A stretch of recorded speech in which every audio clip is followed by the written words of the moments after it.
What's up, guys? It's MB Boxing. I just finished up watching Adrien Broner versus Bill Hutchinson, and this was a 10-rounder in the welterweight division, and this fight was Friday, June 9th from the Casino Miami in Miami, Florida, and this fight was broadcasted on Fight TV pay-per-view. And in this fight, Adrien Broner was able to get a successful comeback victory, defeating Bill Hutchinson by a dominant and wide unanimous decision. So I personally scored this bout 100-90 in favor of Broner. The three judges had it 100-90 once and 99-91 twice. Really, throughout this entire fight, Broner dictated the pace and dominated. And just to break it down round by round, Hutchinson was first hurt in the first round. Literally in the opening minute, he was just getting caught with body shots. He got hurt a bit to the body, was getting caught trying to do rope-a-dope on the ropes using head movement, trying to bob and weave, kind of got hit in the body and the arms a bit. He didn't do a bad job at defending because he was hurt, but, I mean, he was getting hit with some heavy leather from Broner. And even though Broner had to shake off a ton of ring rust in this fight, he didn't look that great.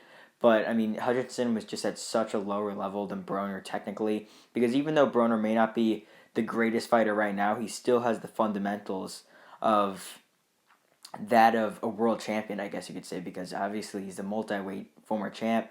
I know his heyday was like 10 years ago, 9 years ago. So, I mean, yeah, but still, he's obviously got the technique is still in there. It's just he's really got to stay active if he wants to try and compete at the high level. But more onto the fight. I mean, really, like rounds 2 through like 5 were just easy for Broner. After that first round where he hurt him, Broner just started dictating the pace, landing shots on Hutchinson. Not really anything like crazy, but he was just landing. I mean, Hutchinson wasn't doing much back up until the 6th round. The 6th round was the only somewhat competitive round of the fight, where Hutchinson landed a nice, I believe it was a right hook on Broner, but otherwise Broner dictated the pace of that round as well. And then from round 6 through 10, Broner just easily won. Like in round 7 and 8, they were debating stopping the fight. Like in round 9, they had to look at him. The doctor had to look at him, I believe so, almost stopping it. But also in like round 8, Broner also hurt him with a very nice body shot that backed him up in the ropes. He was visibly hurt. But yeah, Broner won this fight pretty easily. Obviously, Hutchinson's not the greatest opponent. This was just sort of a nice little easy comeback win. And Hutchinson's also like a lawyer, part-time, or I guess full-time lawyer, part-time boxer, and he was able to fight Adrien Broner, which is interesting.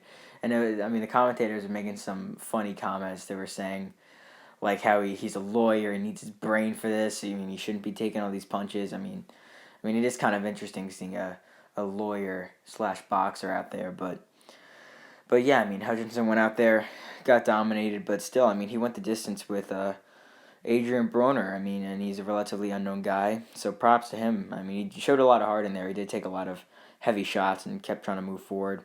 But as for Adrien Broner, what's next for him? Now 35 wins, 4 losses, and 1 draw with 24 knockouts. Obviously, not really in his prime anymore. Didn't look that great when he fought, I believe it was on Showtime against Giovanni Santiago.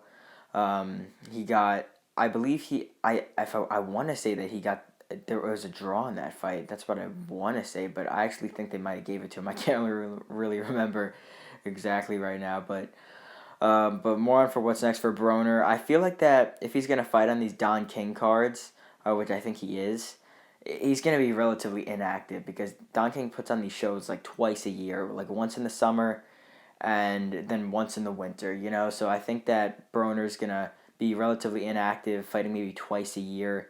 Maybe his next fight might be against a slightly better, somewhat like veteran in the ring. Because Don King doesn't. I mean, we even saw this when like Trevor Bryan was defending his WBA title in the heavyweight division back when he was the regular champ. He was fighting like Bermane Stiverne, who was like a veteran, old past prime former champ. Like I feel like Broner might face someone along those lines, like a former champion, old veteran, something like that. But I think this Don King route's not going to really get him any really big fights unless, let's say, he fights on Showtime or anything. But I think he's going to stick to these Don King fights, and I don't really think he's going to go too far. But as for Bill Hutchinson, I mean, I think he was just fighting in like local like sort of just local shows, not really big anything. Like I feel like he'll have a few fights here and there against low level competition. He may be used as an opponent here and there based on the fact that he was able to go 10 rounds with Broner and not get dropped. He might be used as an opponent, but otherwise I think he's just going to continue on with his life. Maybe succeed as a lawyer, but I mean, who knows? I mean, he's got 2 jobs right now, so we'll see what happens with Bill Hutchinson in the next few years. But overall, Adrien Broner dominates Bill Hutchinson in his comeback to the ring, winning by a dominant and wide unanimous decision. And yeah, that's really it. I'm MB Boxing. Thanks for watching, and I'll see you guys later.